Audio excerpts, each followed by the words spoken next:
right, welcome back to another Food Explorer podcast. My name is Bill Collins, and I am the Food Explorer. I'm here with an awesome guest today. I can't wait to introduce him, but until I do, please remember to like and share this podcast. Share it with all your friends on all your social media platforms. Make sure you comment. Get entered in to win a beautiful tin of Trey olive oil from Trey Olive right in East Longmeadow, Massachusetts. But without further ado, my awesome guest, Paul Roberge, the man, the myth, the legend, the three-time champion of the ERC5 Feast of the East, the only guy that's making me want to come out of retirement and come back and cook again against you. I mean, dude, congratulations. Hats off to you. Thank you. Thank you. Appreciate it. So the last time I was at the ERC5 Feast of the East, I was kind of like doing the MC thing. I was like co-host and we were filming.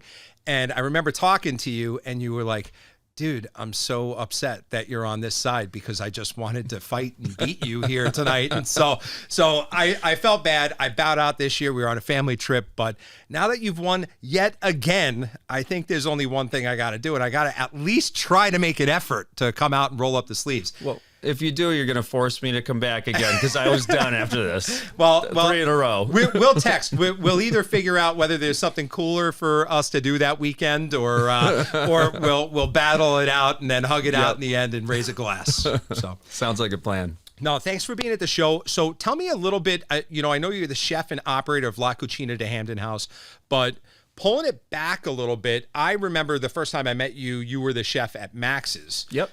Where did your career start? How did you land there? So I started out washing dishes at Wild Apples Cafe in East Longmeadow forever ago when I was probably 14. Yeah. And I kind of just worked my way up there. I was there for a few years. I became the sous chef there when I was like 16 and a half. Wow. A lot of responsibility, dude. Yeah. So I had an uncle that worked there that helped me out, kind of mentored me through that. And then I went out to the Cape, worked out there for a summer at the Flying Bridge restaurant in Falmouth, which is like a huge volume place, like crazy busy, 1,000 covers a night, 1,200 covers a night. Yeah, it was crazy. Yeah, talk about, getting you ready for the big leagues. Yeah. So awesome. that was completely nuts. I only did that for about 4 months, just the summer season. Then I came back and I started working at Max's. Nice. And I was there for about 15 years. Yeah. Oh, you were there that long? Yeah. So I started out as a grill cook and then moved up to sous chef as soon as there was an opening for it. Yeah. And then did that for a while and then got the executive chef spot. Dude, I loved your menu there. I felt like, I was probably going to Max's when you were the chef there the most I ever went to Max's. I think like my loyalty card still tells the tale because I've never redeemed loyalty points once. And every time I go to Max's now, they're like, whoa, you have 15,000 loyalty points. I'm like, yeah, when my buddy Paul was slinging back there, I was there all the time. And so hats off. That was a great run for you. And then from there, you went to La Cucina, right? Yep. Awesome. And so you're the chef and operator there. Walk me through like a day in the life. Like when you say operator, are you doing everything from overseeing front, back? Everything. Awesome. Yep, everything. So the buck stops here. I come up with the cocktail menu. I do the liquor order. Wow. I do everything. Oversee front and back, daily operations. I'm in the kitchen on Wednesday and Thursday, just to kind of keep my foot in the door culinary wise. And then Friday, Saturday, I just expedite and kind of do making sure everything's perfect. You're everything. the glue. Yep. Yeah. Well, I mean, do you want to be my business partner? It sounds like you're doing it all, so it'll make it pretty easy. Yeah, why not? No, that's awesome. So talk to me a little bit like when you're not there all the time doing absolutely everything. What are some of your passions outside of the restaurant business? What do you do for fun? Where do you eat? Well, I garden 24/7 if it's the season too. In the winter, I kind of just do projects around my house, Yeah. I like to do the DIY thing. Nice. Any sort of, building or electrical work. I can kind of do it all. That's awesome. Yeah. So, but this time of year, it's just garden. I do a lot of ornamental stuff and vegetable gardens as soon as it's warm enough for that too. I like to grow everything that I eat in the summertime. I love that so much. I definitely, it doesn't sound like I have as much of a green thumb as you have. But I love the gardening aspect. I introduced a little garden to my place a few years ago, which was a success. And then I built a big garden at my house. However, this past year, we decided we were going to be really cool and dump all the ash in from the fireplace. And we didn't realize that we were ripping Duraflame logs all winter long to start them up. So needless to say, my tomatoes were a little on the weak side. so I could probably take a couple of tips from you on growing things. But, what are some of the favorite things that you actually grow when it comes to food? Definitely tomatoes. Yeah, it's a great area. Yeah, I mean, you can't go wrong with tomatoes. Eggplant, green beans, sugar snap peas, hot peppers. Yeah, I have tons and tons of hot pepper plants. That's and awesome. We eat them all. I make hot sauce at the end of the year too. Oh, cool. Yeah, I have some really cool varieties this year. You know what my mom does, and it's like it's one of those things that like it's always in our refrigerator. She does the long hots, and she like cooks them real low and slow with a lot of garlic and tomatoes, and then like puts them in a jar with olive oil, and so you always got like the little like hot peppers to go with charcuterie boards or on a late night turkey sandwich after working the line all day. You know, it's like, and it's that little piece of like home that those bring back for me. I love that. So now tell me, in the area, like, I know that I asked you a little bit about like near and far, but in the area, where do you like to dine? Obviously outside of your place and mine. Yeah. I never go out to eat, honestly. It's very rare. I used to go to Iron Chef in Longmeadow all the time. I love that place. And get to go from there typically. And they're back. And they're finally back. And I haven't gone back yet since they reopened. They have this one thing, eggplant Malaysian style. Dude, I have love you had that. It's spicy. It's the best thing on the menu. Oh, good. I love that. And you're the only person that said, yes, I know what that is. Dude, I'm in love with that dish. Best thing on the menu. Yeah, I agree with you because like for me, I'm always looking for like that spicy I love vegetables. Yeah. But I also like to have the meat things. So of course I'm getting like, some kind of meat dish, but that always comes home too. And there are some days I have the regrets about it because I'm like, why did I eat that? I'm like, my stomach's on fire. The whole container of it. Yeah. But even cold, dude. Oh, that is so good cold the next day after it marinates in there. I know. Really good. See, that's like almost another thing that should be in the jar in the fridge at all times. Just that. But it really, that's a good dish. Yeah, I love it. You should try it. Can you make that? You know how to make that? Or I've tried to make something similar. It wasn't the same. When you nail it, call me, please. That's awesome. No, so I've been back. The first night that they opened up, Jules and I, we were like, we got to support because that was like our little family go-to spot. My kids are 7 and 8, and getting them to journey into Asian food is a little bit of a tough journey. But we brought them in there, and they made them the chopsticks with the little rubber bands so they could use them, and it was like an awesome experience. And I just absolutely love that place. It's great. It's awesome. So now, talk to me like when you're outside of gardening, out of the gardening season, you're, working your butt off, obviously. But what are some of your go-to destinations? Like what's a dream trip for you? Go-to destinations, the Cape. I love going to the Cape. My in-laws have a place in East Falmouth. We go there as often as we can in the summertime. We're big Disney people too. We go to Disney probably every year. At this point, we have the DVC thing. It's like a timeshare thing where you can go and stay there. I've seen that. I've seen that. Yeah, when we had kids, I got tempted, and I was like, "Oh my god," and I feel like we didn't do it at the right time. And is it still worth to get involved in something like that? Yeah, definitely. You save a ton of money. That's awesome. I did the math before we did it. My wife was like, "Let's buy this," and I'm like, "No, that's a lot of money, but it's worth it for sure." That's awesome. So. Now, when you do that, can you stay at like any of the resorts or? Yeah, most of them. That's awesome. Yep. That's awesome. So. Yeah, I got to check that out. Now, the Cape, Falmouth. I've been out to the Cape, and I've been out to like the Orleans area and Chatham, which beautiful areas. I've never spent really any time at Falmouth.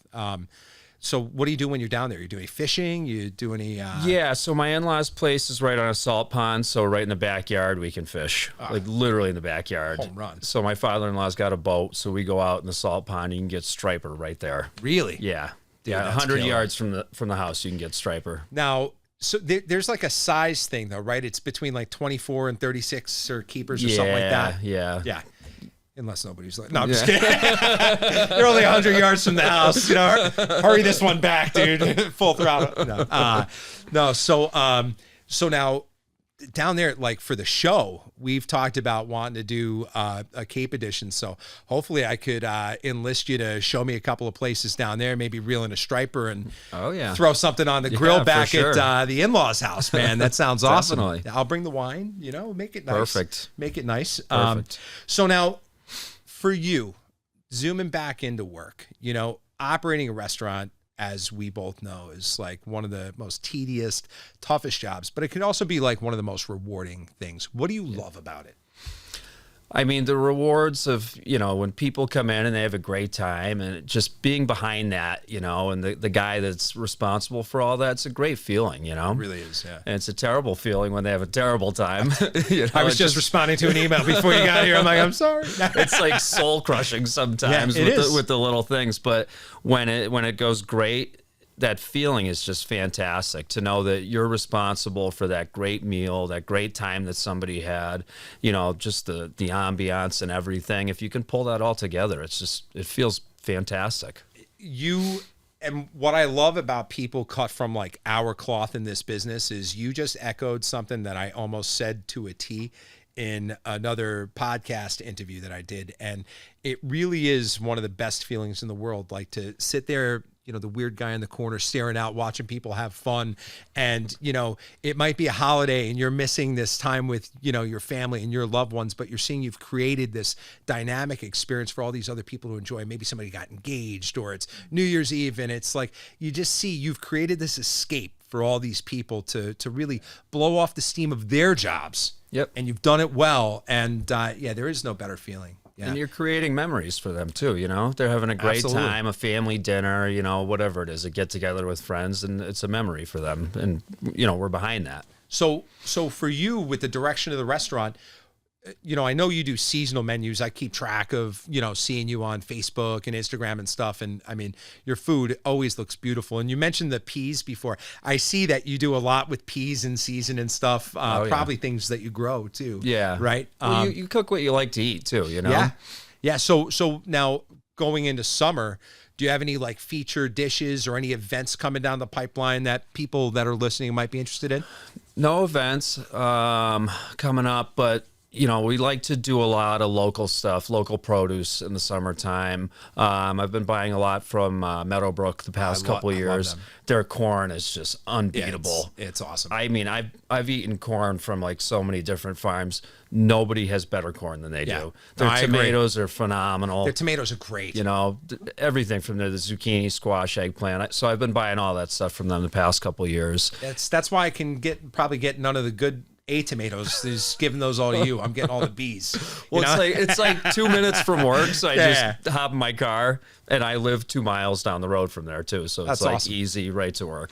It's funny because, you know, I think like common sense is not always common practice in our business, right? And like it's so easy for a chef just to like, you know, email your food rep like, send me 6 cases of tomatoes, and it's like, dude, 2 miles down the road are the best tomatoes you could eat in season right now. Why are you bringing in stuff from California that's like picked unripe and driving here in a tractor trailer? It's crazy. So completely. I love that you do that because, you know, for me, it was like almost pulling teeth with my team in the beginning. I'm like, they're like, I have to go pick it up. I'm like, yeah.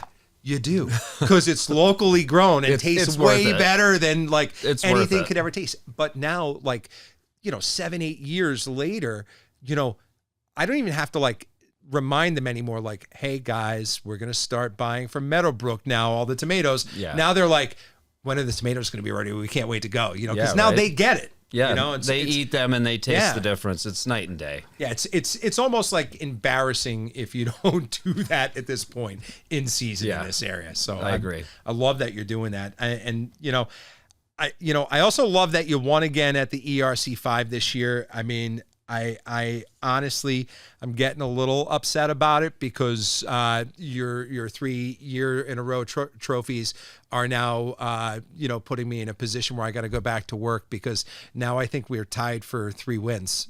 So I'm a little upset, but I'm really happy for you. I'm not upset. I know you're not, buddy. And it couldn't be happening for a better guy and a nicer guy and somebody operating a great business in the community. So Thank you. I appreciate the hard work that goes into it. So now if our viewers and our listeners want to find you and find your restaurant, what website should they go to? Where are they going to find you? LaCucinaHampden.com. Okay, awesome. It's a mouthful, but Yeah. I mean, it's a little bit to type, but hey, listen, if they want to find you, they're going to find you, and it's worth finding you because your food is delicious. So you run a great operation, and it's been a pleasure to have you here today for sure. And don't forget, if you like this podcast, please like and share it with all of your friends. And my friend Paul, I got to thank you so much for coming out today. It's always a pleasure to see you here. I'm glad we're not competing right now because you kick butt. And this is easier to talk to you than compete against you. But thank you so much for coming in. And thank you to all the listeners and viewers for tuning in today. Come on back and see us for the next podcast at The Food Explorer.